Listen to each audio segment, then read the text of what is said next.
Sebelum kita mengejar dunia itu, kita kan harus bersinergi dengan alam semesta, gitu kan? Minta izin karena tanah ini milik siapa?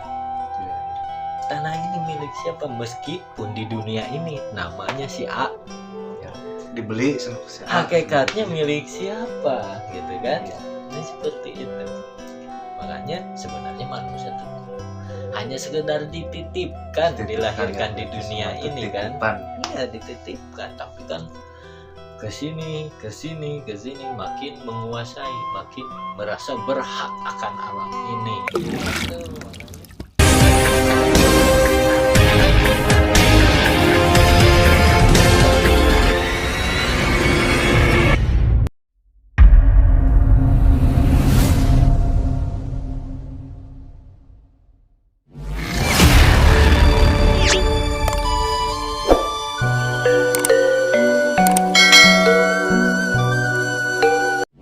Assalamualaikum warahmatullahi wabarakatuh. Sampurasun kasadayana. Mudah-mudahan kita semua diberi kesehatan dan kelancaran, rezeki dan kelancaran bagi teman-teman yang sedang mencari kebenaran atau ilmunya yang maha kuasa. Amin ya Allah ya Rabbal alamin. Iya. Nah, Untuk bahasan kali ini kan kita lanjutkan nih Manan pembahasan tentang dari konten sebelumnya itu sabab musababnya atau terjadinya bencana itu seperti apa? Kenapa bisa terjadi? sebab Kan sabab atau bencana itu bisa terjadi. Apa nih penyebab bencana itu terjadi? ya apa? Bisa melalui keteledoran, itu kan bisa melalui manusianya, itu kan bisa peringatan itu ya untuk manusia. Adanya bencana itu kalau menurut saya berhubungan dengan, tapi bukan azab ya.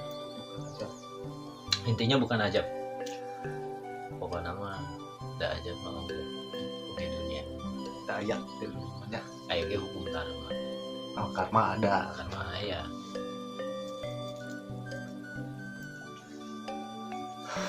Kan kalau di konten sebelumnya itu karena ulah manusianya itu takaran imannya berkurang ya. Nah, atau ada lagi nih kenapa bisa terjadi itu selain daripada berkurangnya iman.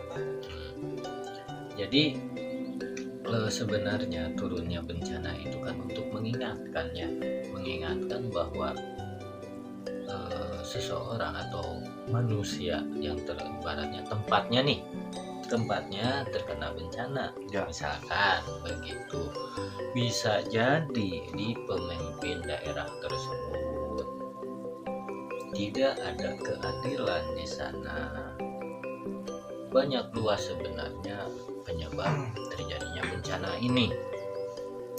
Saya kasih contoh sajalah satu tentang kejadian bencana ada di daerah mana ya, perumahan gitu kan ya. Seperti komplek perumahan lah gitu ya. Kenapa bisa terjadi bencana gitu? Nah, kalau menurut saya itu hal yang mungkin hal yang tidak terpikirkan atau hal yang tidak dilirik gitu. Adanya ketidakadilan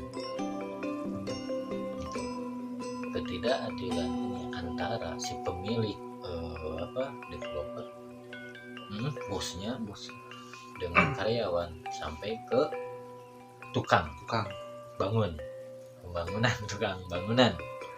itu tidak ada kesetaraan, tidak ada ibaratnya keadilan. Jadi di antara mereka ingin mengambil keuntungan untuk dirinya sendiri. Makanya adalah kemarin saya lihat beritanya bencana di tempat tersebut gitu kan. Nah ini karena ingin menguntungkan dirinya sendiri. Nah, contoh ini bisa diambil di ibaratnya kepemimpinan daerah tersebut yang terkena bencana, gitu kan? Bisa RT, RW, camat, lurah, itu kan bisa. Nah, itu juga bisa melalui pemimpinnya juga, selain takaran keimanan orang-orangnya, gitu. Nah, di situ juga kan ada keadilan harusnya. Nah, yang maha kuasa ini menilai, gitu kan? Kalau misalkan si pemimpin ini tidak adil, tapi masyarakatnya banyak yang beriman, mau jadi bencana teh.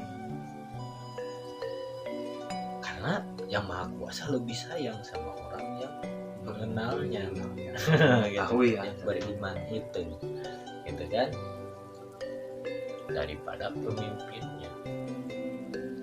Nah, di sini ibaratnya harus ada keadilan. Ketika turun bencana di suatu tempat yang mungkin dari beberapa tingkatan ini, gitu kan, ada yang tidak menemukan keadilan di sini. Mungkin masyarakatnya kurang menyukuri, pemimpinnya ingin gemuk sendiri, gitu kan, tidak ada keadilan di sana. Akhirnya diperingati turun bencana, yang ibaratnya yang tadinya harus keluar uang 100.000 malah jadi jutaan. Nah, ibaratnya seperti itu. Jadi itu ada contohnya mungkin dari segi misalkan kan itu dari pekerjaan usaha lah ya. Kalau usaha gimana? Ya dari usaha ada juga yang tadi kan dari keserakahan. Usaha dalam segi harus gimana? Adil. Nah kan kalau misalkan dari yang tadi tukang bangunan itu, kalau secara harus adilnya itu misalkan gajinya kan harus sama rata. Bukan sama rata. Jadi kan emang antara tukang dengan kenik juga kan Itu emang beda. Emang berbeda.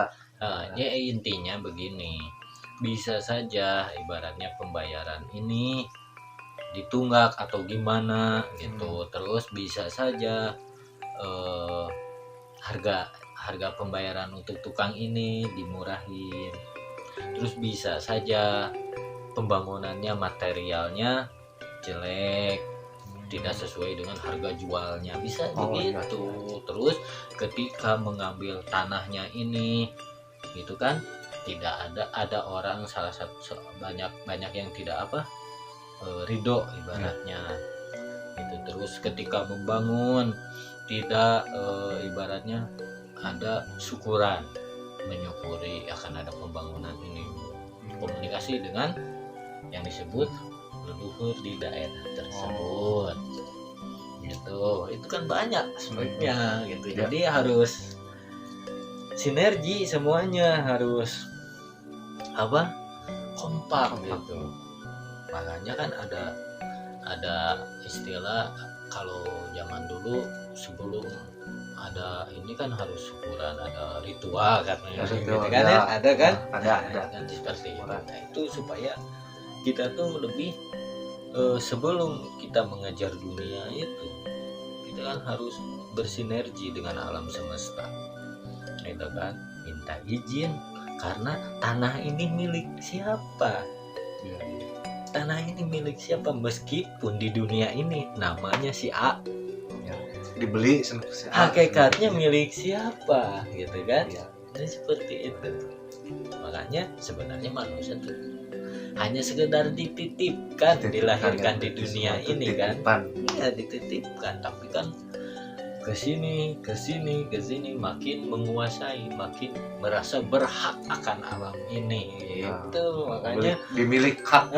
Makanya seperti pohon kan, hutan dibabat, gitu kan. Tanah orang dari hutan tersebut itu kan ada kehidupan, selain binatang ada alam lain juga yang hidup di hutan sana, betul kan?